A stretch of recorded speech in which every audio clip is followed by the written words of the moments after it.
My first guest tonight hosts some pretty popular shows. You can catch him on Fox and Friends every morning, as well as on the Brian Kilmeade radio show.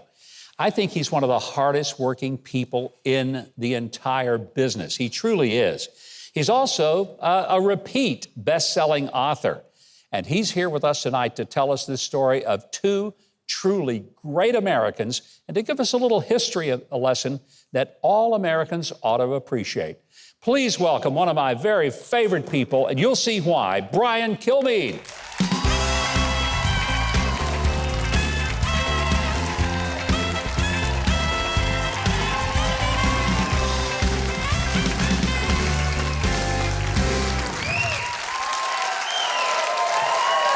Well, you've got fans in Nashville, Brian. They love you here. Wow, I cannot get over this studio. I say it to you every time, but I just love this place. I would live here. I will actually rent this place when you dim the lights. I think what we should do is we need to get you in the TBN family and just bring you here permanently. I think so. Yeah, they would love it. I could have this audience. You know, I'm so delighted to have you back, and I'm very sincere when I tell you, and I told the audience, I don't know how you do it. 3 hours a day, 5 days a week on television with Fox and Friends, then another 3 hours a day on radio. Everybody knows that for every hour you're on the air, you're prepping 3 hours, and you still find time for a personal life, writing some bestseller, killer books about history. Obviously, that's all important to you, but these books have been just blockbuster. Yeah, thank you. And I also know it's because I'm able be on Fox to get the word out. You could write the best book ever. It's so hard to get the word out on the book. And then be able to come here to Nashville. By the way, if you want to get crowds on Fox, you have to leave New York. And I can't wait to do it. And they would like that.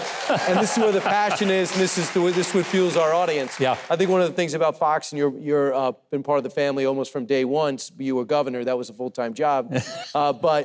The thing about Fox is they ignored the Midwest. They ignored the South. It was all about Washington, Los Angeles, and New York. Yeah. And when I began to travel with these books, I used to come back and say, guys, you don't understand how we're appreciated once we left the major cities. Yep. But this is the backbone of the country. This is what fuels. These are the people, they go to work every day. They don't look for fame or acclaim, but they deserve it. But I had been studying George Washington's Secret Six and aspiring for really 20 years. And then when Bill O'Reilly came up to me and said, I told Bill about it, he goes, well, I knew nothing about this. You should do this book, and I'll help you. And he would sit there with my yellow pads and cross stuff out, and I put it out, and it did well. And then all of a sudden, this war on history happened. Yeah. And all of a sudden, our history, we're getting attacked from the inside about our past and our foundation. Yeah. So I said, okay, instead of asking people who are passionate about the news and passionate about Fox to read this story, I said, okay, you got to get on the team. Because I'm not whitewashing history. There's nothing good about Frederick Douglass's life as a slave. Nobody says he didn't know his parents. He didn't have a pair of pants, never knew his birthday until he was 7, 8 years old. He escapes to freedom. 7 years later, he becomes a best-selling author, writes his biography.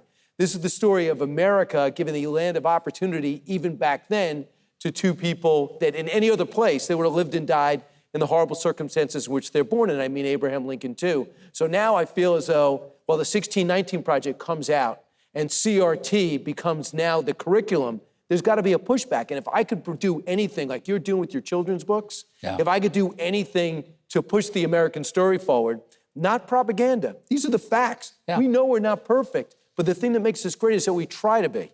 What I love about, and the book is called The President and the Freedom Fighter, about Abraham Lincoln and Frederick Douglass.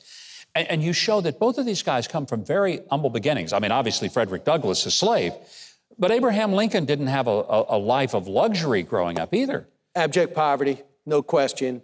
2 illiterate parents. Mom dies at 9 years old, forced to move when the land stopped giving him food. So he and his dad and his sister, and they move, and they go, and they relocate. And then he goes and leaves him and gets another wife and comes back, and she ends up being a big proponent of Abe and saw his potential. But he would have 1 year of formal schooling. And I just look at American history, the one consistency. You know, I was here when Andrew Jackson came out and The Miracle of New Orleans. Yeah. This guy's an orphan, had his whole family wiped out by the British. His dad died before he was born. And he said his town, his county, his country raised him, and he was determined to pay it back. And he would. And he'd pay back the British at the same time with the Battle of New Orleans. So where else, what other place they could let an orphan become a two-term president and called the Jacksonian era, he'd have more influence after. What other place could take a guy from the Midwest and Abraham Lincoln and allow him to emerge at exactly the right time to help our country that was teetering on the edge? And Frederick Douglass, my goodness, they didn't want it. You were put in jail if you taught a slave to read and write. He found a way. He said that these white kids that he grew up that didn't see color, which is another important aspect. One thing about Frederick Douglass is he wrote everything down. He wrote his speeches down. He wrote his biography, and he kept updating his biography. He said something, while CRT is raging and we're watching what's happening in Virginia, he says, he looks back at his life and he said, I was friends with all these kids and I couldn't understand with the color of the skin. What does the color of the skin have to do with anything? He says, I'm convinced kids don't see color. And I go, oh my goodness, I'm watching this Virginia board of school and I'm seeing that these parents are upset that their first and second graders are learning about the color of someone's skin and you're an oppressor or you're a victim. And I'm saying, that's the last thing Frederick Douglass needed as a kid. And he was thankful because of it. And he also said back then, sadly, we just need one more generation for us to realize there is no difference between black and white. That was 1840. Unfortunately, we needed a few more generations, but I think Americans, and there are some racists, I get it. I think we get it now. What you point out with both Abraham Lincoln, but I think even more so with Frederick Douglass, is that this country still does and always has provided opportunity for people who are willing to see that opportunity. And we've gotten better, not worse at it, since the time of Frederick Douglass. It's hard to appreciate something you already have. And that's why first-generation immigrants are so appreciative of this country. You see their tears in their eyes with Enes Kanter. He knows what it's like in Turkey, and he traveled the world, and he wants to be here, and he becomes an American citizen. I'm talking about the backup center on the Celtics became a citizen and announced it on our show. And then when you come here from, and I just did a feature on Ellis Island for Fox Nation's What Made America Great, and you see the emotion, these people just want the opportunity. We don't want the game rigged. We just want to compete. And I say to this, if you're a third or fourth generation immigrant and you look around and you go, I'm a little upset with this country, we're not this, we're not that, I'd say this, travel. Go compare it to another country. And if you see something as good or better, stay. But you won't. Absolutely. I couldn't agree more. This is the book, and I hope that you will get it. It's still time to get it for Christmas. Give it to yourself or give it to somebody that needs to understand the good things of American history. And of course, you can watch Brian Kilmeade on his show on Fox and Friends, and the book, The President and the Freedom Fighter. You can get that right now. All you have to do is go to Huckabee.tv. We have a direct link to his book and to knowing how to get in touch with him, and follow him on social media, which you want to do. I think he's one of the sharpest, most quick-witted guys on any television channel, anywhere. I love this guy, and tonight you see why.